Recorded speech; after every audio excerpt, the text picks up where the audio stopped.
কিরে কায় ভালো আছো? আয় ভালো আছি। শুনলাম তোরা বুঝি টুরে যাইবি, আমারও লিয়া যা, আমিও যাবো। হ্যাঁ তে জুগালি হ্যাঁ কটুরো দেবো শুনছিস নি কথা? জোগালি দিয়ে তো ফার্স্ট 3-400 টাকা, তুই আবার কে যাবি তোরও সৈত বেটা। সমস্যা নাই, আমি লাইজার টিয়া জমাইছি, লিয়া যা তোরা আমারে। শুনছিস নি বলে টিয়া জমাইছে, তুই কত জমাইলাইছস? ভাই লাইজার টিয়া জমাইছি 22-2300 টাকা হয়ে যাইব গা। তুই 22-2300 লিয়ে আসছিস টুরো যাইতি না? গাড়ি ভাড়া তো 4000 টাকা, তুই কি যাবি টুরো? বন্ধু আমি তোর বলে কিছু টিয়া ঋণ করে এলাম মনে, তোরা আমার নিজ্ঞাসা তোর লগে।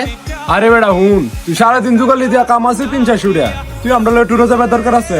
তুই সারাদিন জোগালি দেস, জোগালি দিগা তোর টুরো যাওয়া লাগতো না। তুই হচ্ছে আলাদা মানুষ, আমরা হচ্ছে আলাদা লেভেলের মানুষ।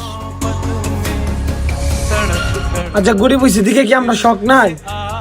আচ্ছা বন্ধু তোরই যা, আমি যাইতাম না। আরে যা যা বেটা, জুগালি দিয়া কামাইতে 200-300 আইছে টুরো যাইতে। আল্লাহ